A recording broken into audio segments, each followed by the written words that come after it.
जी नमस्कार। संस्कार भारती मध्य क्षेत्र ने 25 मई 2020 से 4 जून 2020 तक मैं शिवाजी नामक अभियान के अंतर्गत आवरण से आचरण तक शिवाजी के विचारों को जन जन तक पहुंचाने का अनूठा अभियान आरंभ किया है।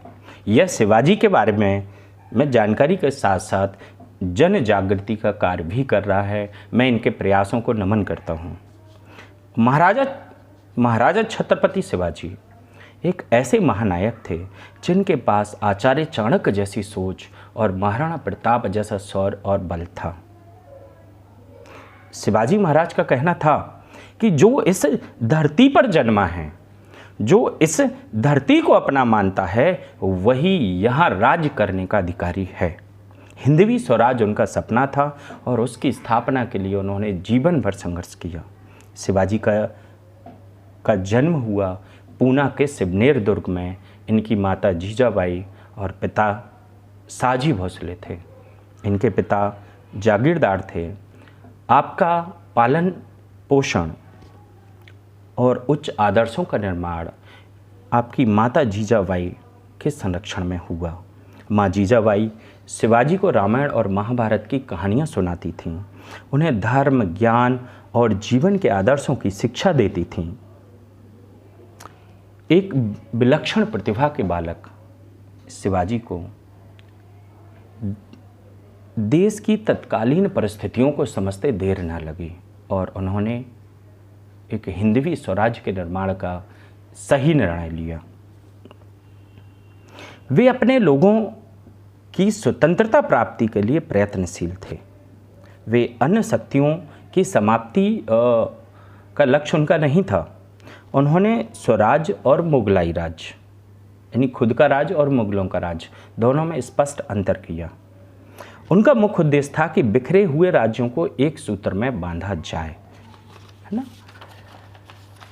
यहाँ हमें एक बात समझनी होगी, एक बात बहुत अच्छे से समझनी होगी कि इस समय हिंदुस्तान के बाकी सब केवल राज्य थे और शिवाजी ने जो राज्य स्थापित किया वह स्वराज्य था, अर्थात हमारा राज्य, अर्थात लोगों का राज्य, भूमिपुत्र का राज्य, जाति, समुदाय और धर्म के भेदभाव से अलग राज्य।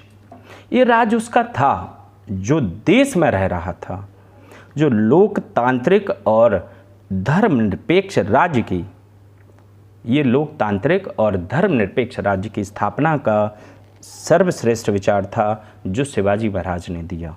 उन्होंने औरंगजेब को धर्मों के आधार पर फर्क ना करने की सलाह भी दी थी जब उसने हिंदुओं पर पुनः जजिया कर लगाया था। शिवाजी महाराज कहते थे कि किसी भी स्त्री को कभी भी धर्म के आधार पर, समुदाय के आधार पर अत्याचार या अन्याय से पीड़ित नहीं होना चाहिए। स्त्री किसी भी धर्म की हो, वह वंदनीय है। स्त्री माता के समान है। शिवाजी महाराज ने सैनिकों को भी यही सीख दी थी। धर्मनिरपेक्षता का एक महत्वपूर्ण उदाहरण है ना, ये भी मिलता है कि उनके दरबार में उनके जो सचिव थे वो काजी हैदर थे। उनके अंगरक्षकों की जो टोली थी उसमें भी उनके प्रमुख सलाहकार जिन्होंने अफजल खां के वध के दौरान जो सलाह दी थी वो भी मुस्लिम व्यक्ति ही थे। अतः उन्हें एक परिप्रेक्ष्य में देखना उचित नहीं होगा।